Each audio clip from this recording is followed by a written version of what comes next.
Assalamualaikum warahmatullahi wabarakatuh. Selamat pagi siswa-siswi kelas 10 yang Ibu banggakan. Bagaimana kabarnya hari ini? Semoga kita semua selalu sehat. Jika ada yang sakit, Ibu doakan semoga lekas sembuh. Istirahat yang cukup, minum obat, dan banyak-banyak minum air putih ya. Jika sudah dirasa terlalu parah, segera hubungi dokter atau puskesmas terdekat ya. Baik, sebelumnya Ibu ingin memperkenalkan diri. Nama Ibu Alia Dania Riyadini. Kalian bisa memanggil dengan sebutan Ibu Alia. Ibu akan mengajarkan di kelas 10 ini mata pelajaran Bahasa Indonesia dan Informatika. Jadi kita akan bertemu beberapa kali dalam satu pekan ya. Nah, jadi langsung saja untuk memulai pembelajaran pada hari ini, marilah sebelumnya kita berdoa menurut agama masing-masing. Berdoa dimulai. Baik, sebelum masuk ke pembelajaran hari ini, sebelumnya kita menyanyi bersama, menyanyikan lagu wajib nasional. Hari ini lagu yang Ibu pilih adalah lagu Rayuan Pulau Kelapa. Silakan didengarkan dan diikuti lagunya.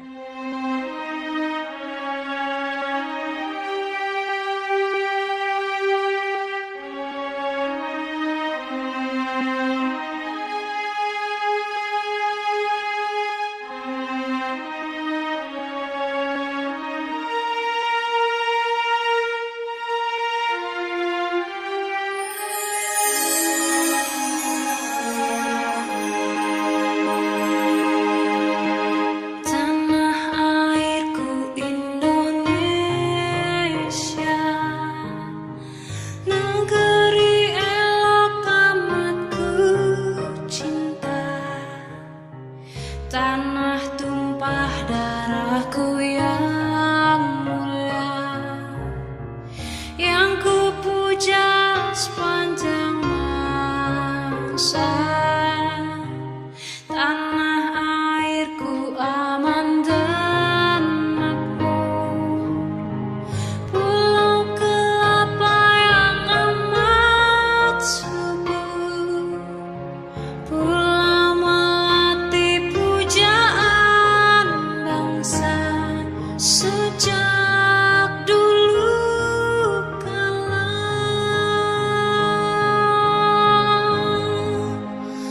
Melambai-lambai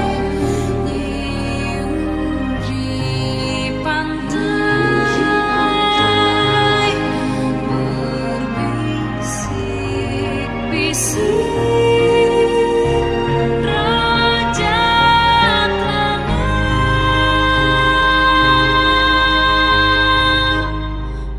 memuja pulau nan indah permai. Tanah airku Indonesia.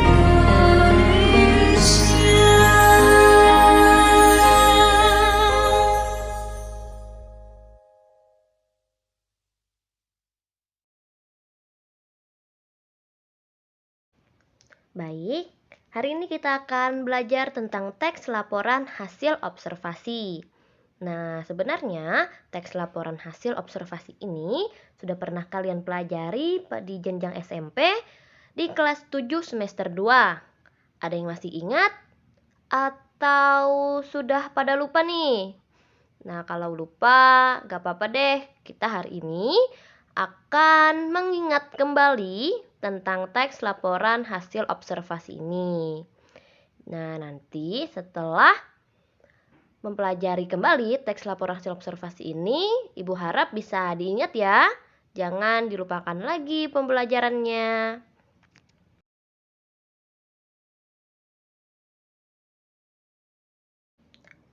Pengertian teks laporan hasil observasi. Menurut Kamus Besar Bahasa Indonesia, kata laporan didefinisikan sebagai segala sesuatu yang dilaporkan atau berita.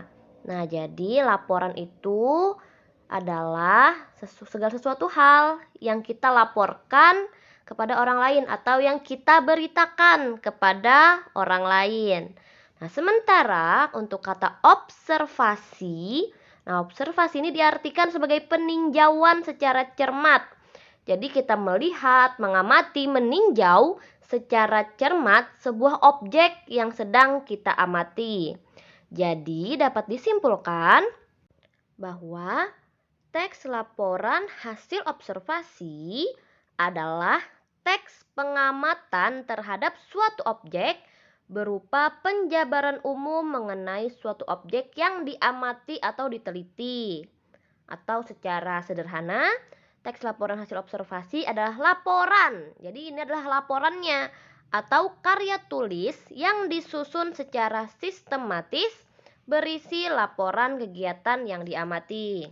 Duh, masih bingung nih Bu, gimana sih maksudnya teks laporan hasil observasi? Nah, jadi singkatnya begini. Misalnya kalian mengamati suatu objek yang sifatnya umum, kalian mengobservasi suatu objek. Misalnya tentang hewan mamalia. Nah, kalian mengamati bagaimana? Bisa dengan pengamatan secara langsung, bisa dengan bertanya kepada ahli, bisa dengan membaca buku.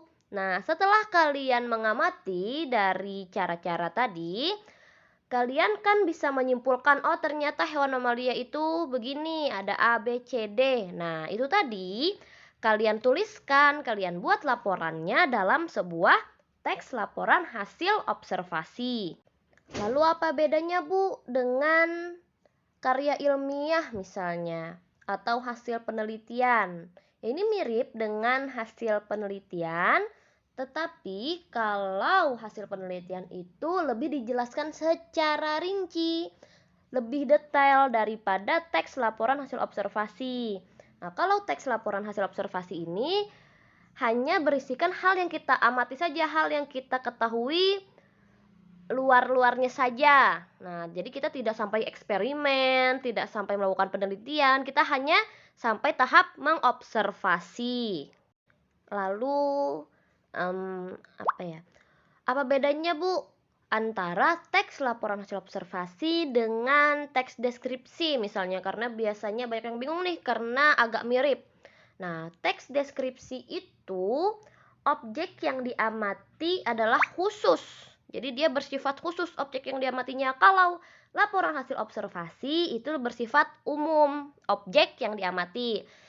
Bagaimana sih maksudnya? Nah, jadi untuk teks deskripsi itu kan bersifat khusus. Jadi dia khusus misalnya mendeskripsikan tanaman misalnya. Tanaman itu harus khusus, misalnya pohon mangga. Jadi mendeskripsikan pohon mangga atau bunga melati misalnya. Nah, jadi yang dideskripsikan itu khusus bunga melati atau mendeskripsikan rumahnya siapa misalnya. Mendeskripsikan rumah saya misalnya. Nah, itu kan khusus.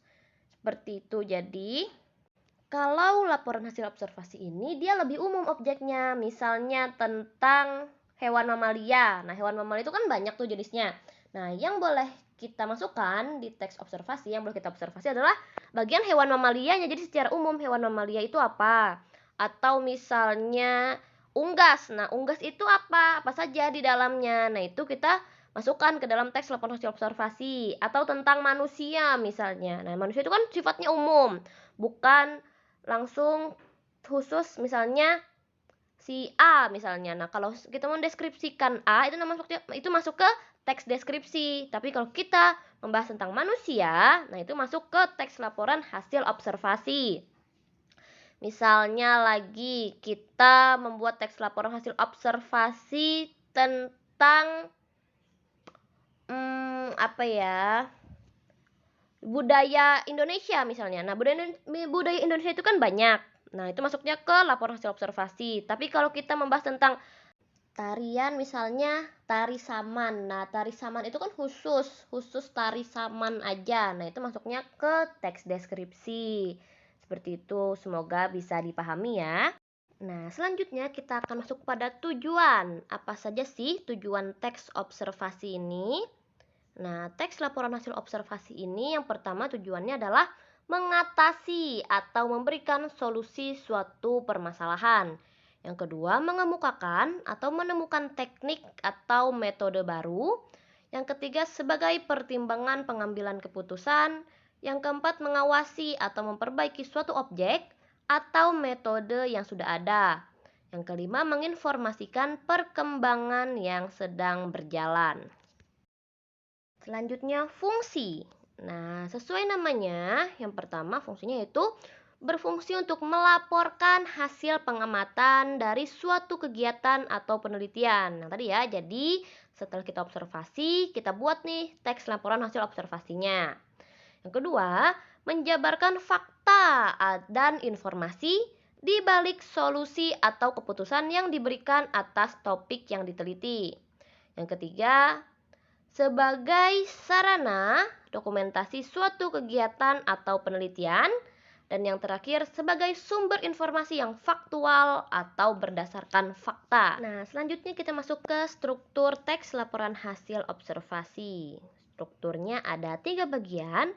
Yang pertama, pernyataan umum.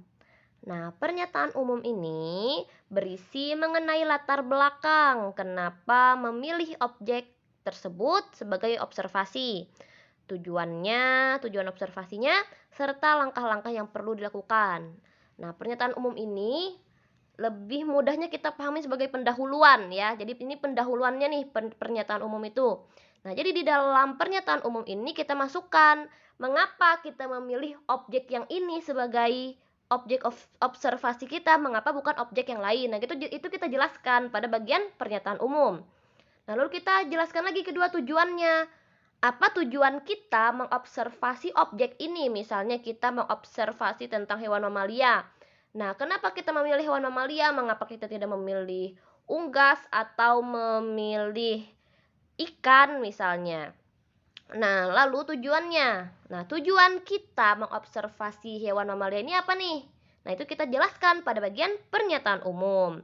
Nah, lalu serta langkah-langkah yang perlu dilakukan. Nah, ini berisi saat kita mengobservasi hewan mamalia ini, langkah-langkah apa saja yang kita lakukan saat proses observasinya. Nah, itu semua kita masukkan, kita jelaskan pada pernyataan umum. Nah, selanjutnya deskripsi bagian. Pada bagian ini merupakan bagian-bagian yang berisi pokok pembahasan dari observasi yang dilakukan, seperti menjelaskan sejarahnya, kegunaannya, fungsinya, dan hal-hal yang terkait, diiringi oleh fakta-fakta dari topik observasi. Hal ini bisa berupa gambar, tabel, grafik, dan lain-lain. Nah, ini kita anggap aja sebagai isinya, isi pokok dari laporan kita. Nah, jadi di bagian ini kita masukkan semua hal tentang objek yang kita observasi. Misalnya dari sejarahnya, kegunaannya, fungsinya. Misalnya kita mengobservasi tarian-tarian yang ada di Indonesia. Nah, itu kan sifatnya umum tuh. Nah, lalu kita jelaskan sejarah tarian-tarian yang ada di Indonesia itu, mengapa jadi ada tarian di Indonesia, misalnya tarian tradisional. Lalu gunanya apa biasanya di Indonesia tarian-tarian itu? Nah, fungsinya apa? Dan hal-hal terkait yang diiringi oleh fakta-fakta. Nah, jadi di dalam teks laporan hasil observasi ini harus menyajikan fakta. Jadi kita tidak boleh mengarang-arang menurut keinginan kita sendiri. Jadi itu harus didasari oleh fakta saat kita menulis laporan hasil observasi. Nah, selanjutnya deskripsi manfaat. Deskripsi manfaat ini berisi hal-hal yang mewakili unsur-unsur penting dalam kegiatan laporan hasil observasi, seperti apa yang ditemukan, dan di dalam deskripsi manfaat ini tidak boleh ada unsur opini, seperti itu. Nah, jadi pada deskripsi manfaat ini bisa kita lebih mudahnya itu kita pahami sebagai kesimpulan. Nah, jadi deskripsi manfaat ini kita pahami sebagai simpulan dari teks laporan hasil observasi. Jadi ya mudahnya isinya adalah simpulan-simpulan dari pernyataan umum dan deskripsi bagian tadi. Baik, sampai di sini pembelajaran kita untuk hari ini. Silakan dikerjakan tugas yang juga sudah saya berikan. Tetap semangat dalam belajar. Baik, wassalamualaikum warahmatullahi wabarakatuh.